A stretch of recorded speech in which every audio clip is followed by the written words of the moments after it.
Assalamualaikum warahmatullahi wabarakatuh. Waalaikumsalam. Saya bertanya Gus, tadi Gus Molason menjelaskan bahwa Allah itu secara wujud, bahwa inilah. Berarti Allah itu tidak wujud dengan nyata, hanya dengan rasa. Pertanyaan saya begitu Gus. Assalamualaikum warahmatullahi wabarakatuh. Waalaikumsalam warahmatullahi wabarakatuh. Nyata dalam hal wujud sesuai dengan pandangan kita. Kalau kita memandang wujud dari Ainul Basyariyah ini, gitu? Ini toh makhluk toh, makhluk. Tapi coba jenengan Ainul Basiroh jenengan yang buat melihat. Ini wujud? Tidak akan. Kalau ini sudah enggak wujud, maka hakul mubin. Nyatanya Allah, wujudnya Allah jengleh-jengleh dalam pandangan ini. Sampai melihat nyatanya wujudnya Allah, jangan pakai akal. Jangan pakai Ainul Basyariyah, tapi pakailah Ainul Basyirah.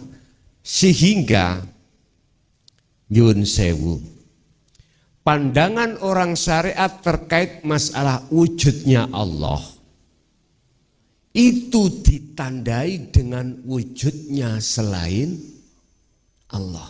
Dunia seisinya iku wujud, sebabnya sebab ada yang mewujudkan.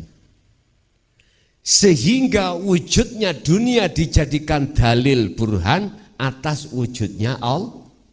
Sampai kapanpun Allah gak nyata.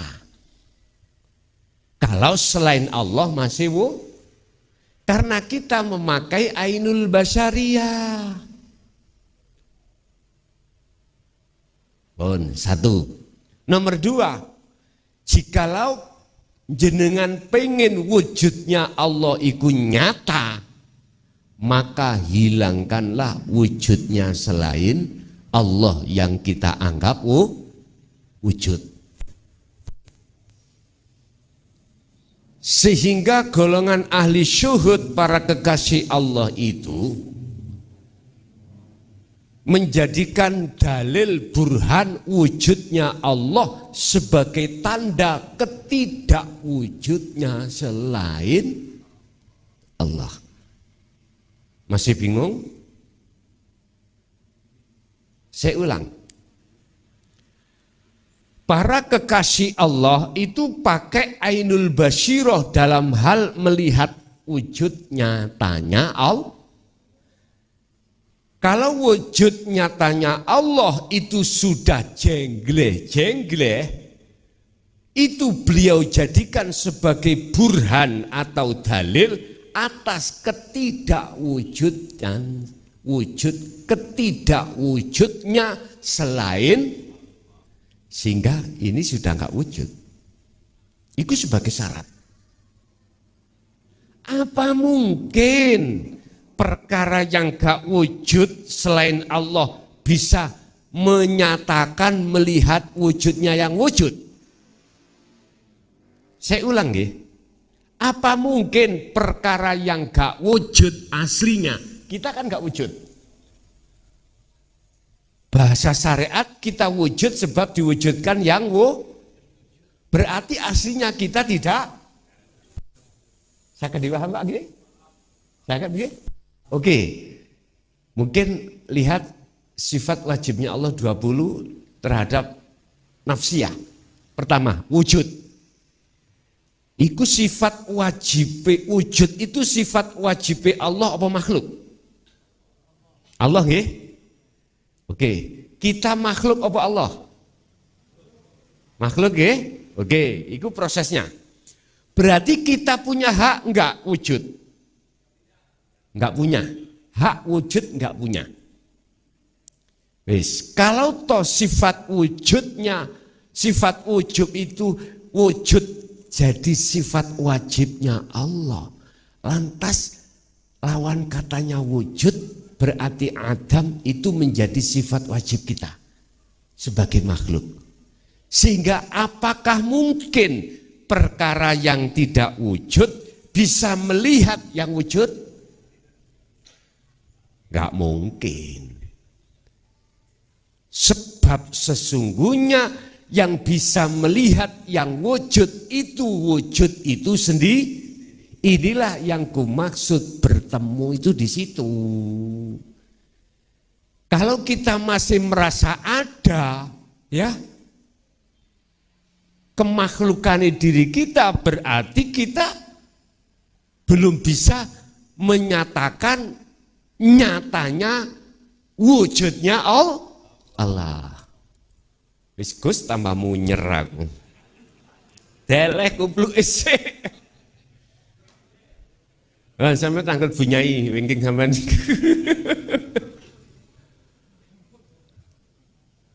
Memang kudu bingung dhisik, Pak. Jenengan kula wau mriki nggih bingung dhisik kok. Sebelum nyampe di sini nggih bingung. Mepe dibuka mboten saged. Terus ditembak masjid baru saged. Nggih, leren bingung muter-muter toh. Kita untuk menemukan wujud sejati ya kudu bingung dhisik. Harus bingung. Kopiah ya rada miring-miring gede ngoten lho. Wis ra apa-apa. Niku proses, Pak nggih. Proses. Terus pundi saged ditampi, Pak? Saged diterima? Jadi kesimpulan ini, Pak. Kita tidak akan pernah tahu wujud nyatanya Allah. Padahal sejatinya yang wujud jengleh itu hanya Allah. Manakala kita masih ada wujud selain Allah. Assalamualaikum warahmatullahi wabarakatuh. Pertanyaan saya Pak Kiai, dengan adanya keutamaan dari Isra Mi'raj, bagaimana cara kita untuk menanamkan nilai-nilai yang tertanam pada kejadian yang dulunya terjadi pada kejadian Isra Mi'raj dengan perkembangan di era global sekarang ini. Terima kasih, sekian, terima kasih. Assalamualaikum warahmatullahi wabarakatuh. Waalaikumsalam warahmatullahi wabarakatuh. Pertama harus syiarkan dinut tauhid. Harus disyiarkan tentang ajaran-ajaran yang bersifatkan hakikat menuju ma'rifat. Ilmu loh. Ini cara kita menanamkan nilai-nilai maksud daripada Mi'raj.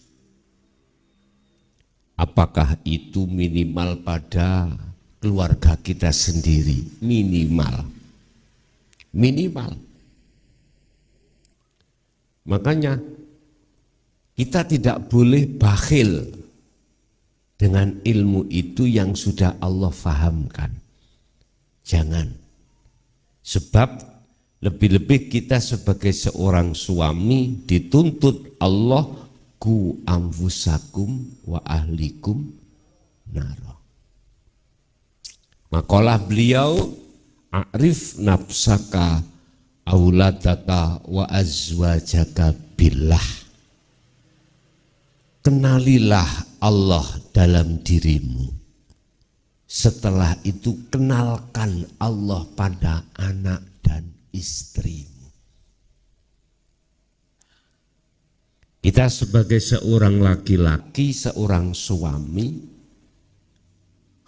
mukhatabnya di situ, kita sebagai seorang suami wajib kita itu menanamkan nilai-nilai Mi'raj di tengah-tengah keluarga kita.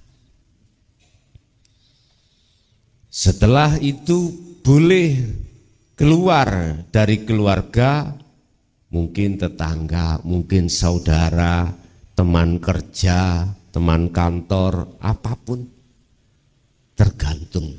Apalagi ada yang bertanya orang lain terhadap jenengan.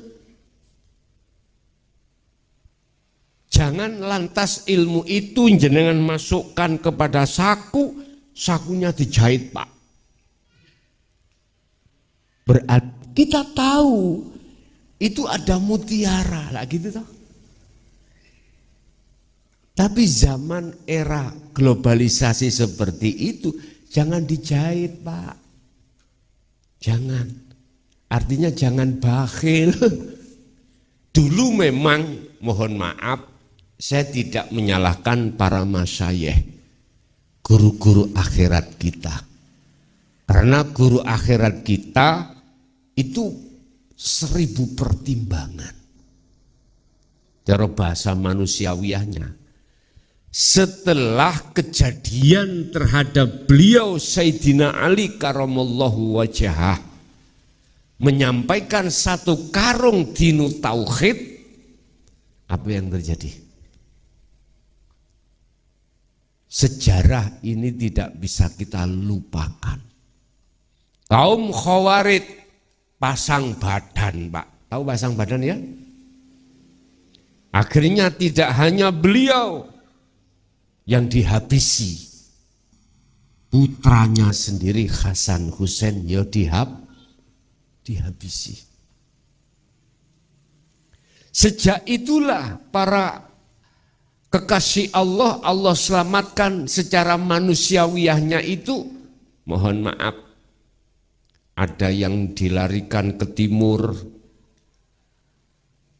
berarti Indonesia itu diselamatkan oleh Allah.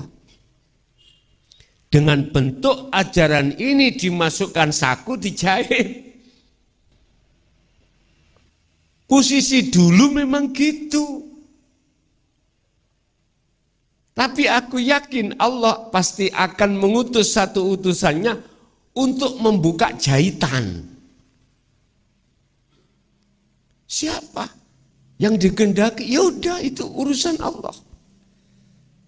Sehingga ketika mayoritas beliau para kekasih Allah itu enggak mau Pak menjabarkan ini di tengah umum.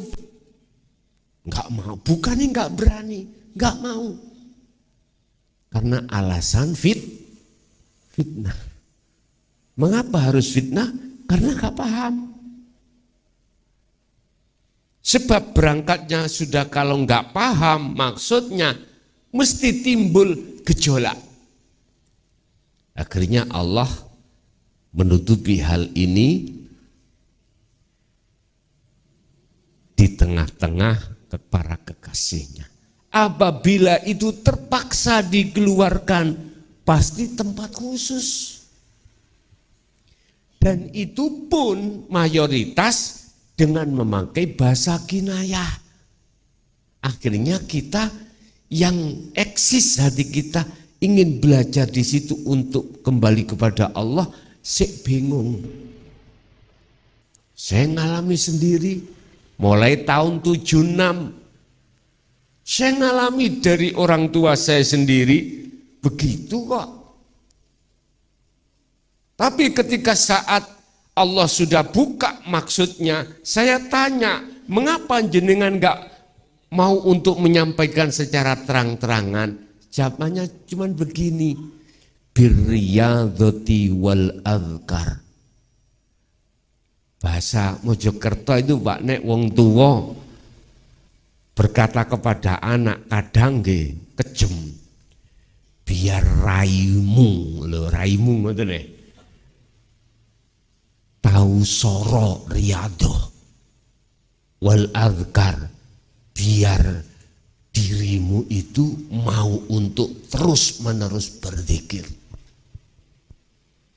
Jujur mohon Pak, ketika orang tua mengatakan zikir sirri itu disuruh 1 hari 1 malam itu 20.000 hitungannya. 1 hari 1 malam. Allah ya Karim. Udah, yang lalu biarlah berlalu. Salah satu tetangga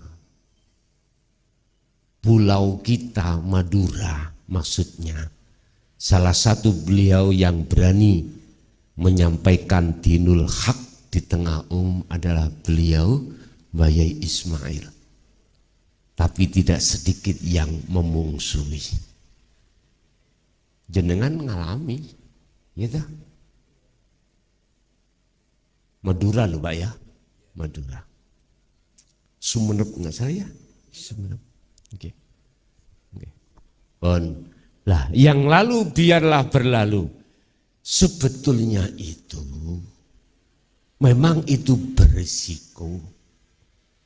Tapi ini sudah eranya global. Bagaimana menanamkan nilai-nilai mi'raj? Kita harus untuk menyampaikan dan mensyiarkan dinul haq ini. Paling tidak minimal keluarga sendiri. Urusan nanti mau terima atau tidak bukan urusan kita, Pak. Bukan urusan kita. Kita yang sudah faham dan kita sudah yang masuk di dalam musyahadah dan membawa oleh-oleh. Apa oleh-olehnya? Wa ahlikum naro.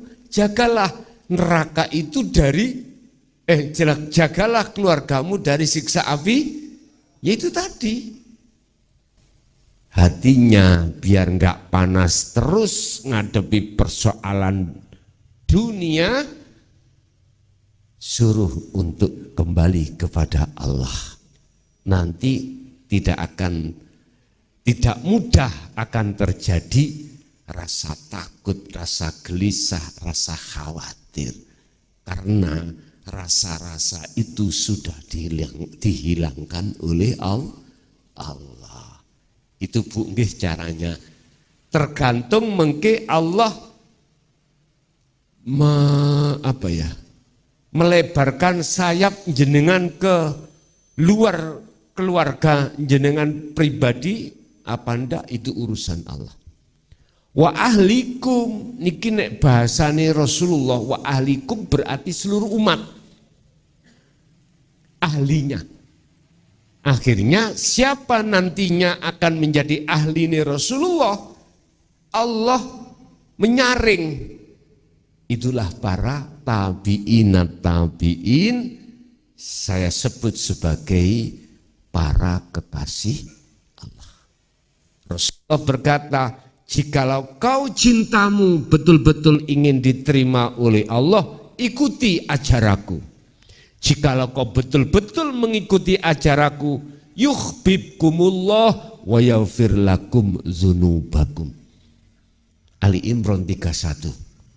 Jikalau jenengan sudah melepaskan keakuan diri, contoh, napa sing kula cintai tadi sebelum saya mengikuti ajaran Rasulullah, minan nisa wal banin wal qanatiril muqantarah, garwa, anak, dunya brono. Iku melekat di dalam rohania saya.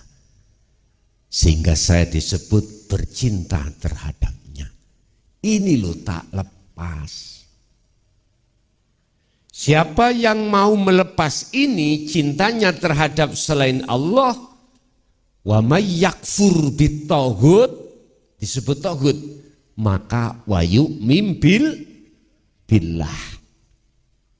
Otomatis cintane hanya pada Allah. Berarti jenengan dijadikan sebagai kekasih karena ruhaniyah jenengan iki melepaskan cinta selain Allah. Secara jasmani tetap enggak apa-apa, wong jasmani kok.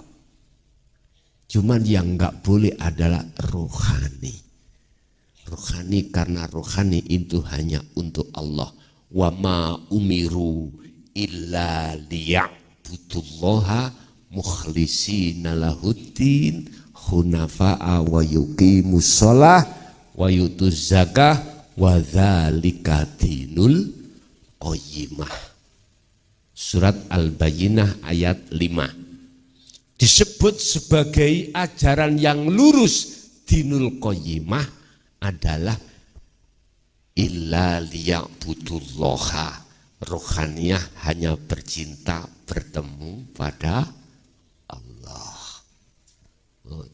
Ngoten mawon, Bu. Nggih. Terus pundi? Masih ada?